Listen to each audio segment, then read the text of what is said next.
Good day, it is May the 25th, only 7 months till Christmas. And today we're going to start Ruth 2, doing verses 1, 2, 3, and Proverbs 25.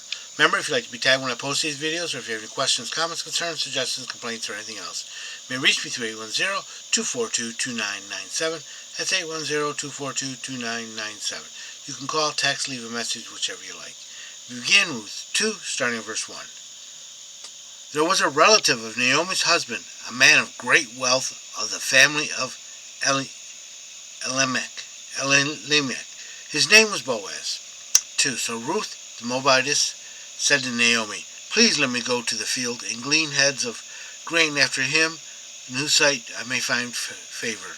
And she said to her, "Go, my daughter." 3. Then she left and went and gleaned in the field after the reapers. And she happened to come to the part of the field belonging to Boaz, who was of the family of Elimelech. Okay. Verse 1, chapter 2. There was a relative of Naomi's husband, a man of great wealth. This is also not only wealth, but morally strong. Is of the family Elimelech. He was some sort of relative to Naomi's husband. Though strictly speaking, is a familiar friend. That's of the word used, but he's actually a relative. And his name was Boaz. Verse 2. So Ruth the Moabitess said to Naomi, "Please let me go to the field and glean heads of grain after him, in whose sight I may find favor." And she said to her, "Go, my daughter." Okay, the poor are allowed to glean the fields after the harvesters, if they need to be. Now, God's command for the harvesters are to go once through the field and don't go back again and get anything you missed. Also, they weren't to harvest the corners. In other words, the corners of the field would be left for the poor, the needful, animals, and stuff like that. So she's doing something legal and moral, and the person in the field is supposed to allow that. Now, there was two kinds of fields. There was like a property field, that's one he owned outright. Then there was fields in common, which were drawn by lots every year to see who got which field. So she ended up with the one with Boaz. 3. And she left and went and gleaned in the field after the reapers. And she happened to come to the part of the field belonging to Boaz. That's the part that they drew lots for at the beginning of the year. Who's of the family Elimelech. So she's trusting in Yahweh to provide. Now, not every person did that, but they were supposed to. Proverbs 25. These also are the Proverbs of Solomon, which the men of Hezekiah, king of Judah, copied out.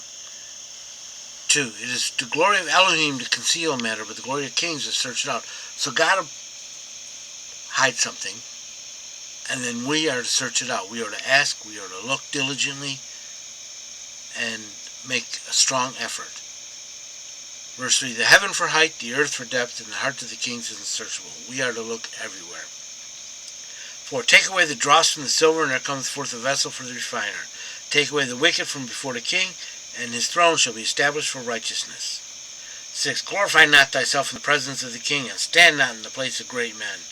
In other words, don't boast on yourself. For it is better that it be said unto thee, "Come up hither," than that thou shouldst be put in lower in the presence of the prince whom thy eyes have seen. In other words, it's better to say, "Hey, come on up with us," instead of saying, "Hey, you don't belong up here. We need you to move for him." 8, go not forth hastily to strive, lest thou know what to do in the end thereof. In other words, don't start fights. You don't have to start. When thy neighbors put thee to shame, so when he says, "You're wrong," and proved it, you go, "Oops, I'm sorry." 9, debate thy cause with thy neighbor, but reveal not the secrets of another. In other words, don't gossip. That doesn't mean you don't report things that need to be reported and stuff like that, but you don't gossip. 10. Lest he that heareth revileth thee, and thine infamy turn not away. 11. A word fitly spoken is like apples of gold and settings of silver, as an earring of gold and an ornament of fine gold. So is a wise reprover upon the obedient ear.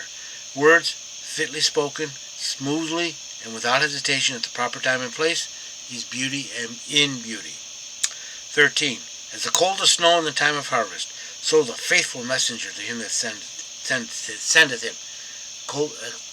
The cold snow will break the heat and is comforting, and so the faithful messenger is comforting. For he refreshes the soul of his master. Good, the message got delivered. 14. As vapors and wind without rain, in other words, kind of like clouds that you see, so is he that boasts the false gift. In other words, they look like they might have something, but they don't. Remember Jesus in the fig tree. The fig tree looked like it might have fruit, but it didn't. 15. By long forbearing is the ruler persuaded, by soft tongue breaketh the bone. 16. Hast thou found honey? Eat so much as is sufficient for thee, lest thou be filled therewith and vomit it. Too much of anything, even something good, is bad. 17. Let thy foot be seldom in thy neighbor's house, lest he be sated with thee and hate thee. Don't go over there with every petty little thing. Your grass is 2 inches too high, or half an inch too high. Your tree is casting shade on my garden. Don't do that. 18. As a maul and a sword and a sharp arrow, so is a man that beareth false witness against his neighbor. They can hurt, a lie can hurt, or false witness lies can hurt in so many ways.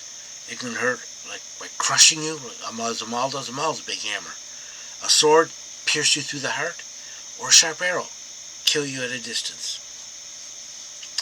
19. Confidence in an unfaithful man in time of trouble is like a broken tooth and a foot out of joint. It's painful, and you're the problem. You're the reason. 20. As the one that taketh a garment in cold weather, and a vineyard upon nitre, so is he that singeth songs to the heavy heart. 21. If thine enemy be hungry, give him bread to eat, and if he be thirsty, give him water to drink.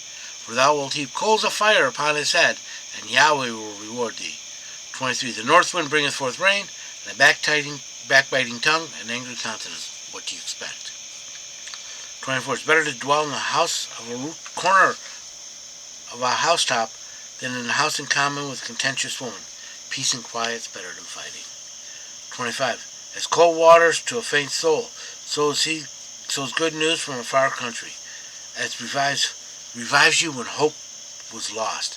You rejoice. Oh, they're here, finally. 26. As a troubled fountain and a corrupted spring, so is a righteous man that giveth way before a wicked. When you go to a fountain or a spring, you expect cool, fresh water, and then when it's corrupted, it tastes nasty, brackish, probably salty. And a righteous man that gives way before evil, in other words, does evil, or even lets evil be done in his presence, is like that. You're expecting him to stand up for God, and he doesn't. 27. It is not good to eat much honey. So for men to search out their own glory is not glory. Yeah, don't brag on yourself. 28. Like a city broken down without a wall, so is he whose spirit is without restraint. If you don't control yourself, if you don't take responsibility, if you don't control, if you just do whatever, someone else will control you. I hope you've been blessed by this reading. May the Lord richly bless you. Remember, if you'd like to be tagged when I post these videos, if you have any questions, comments, concerns, suggestions, complaints, or anything else, you may reach me through 810-242-2997. That's 810-242-2997. You can call, text, leave a message, whichever you like. Remember, Jesus loves you. So do I.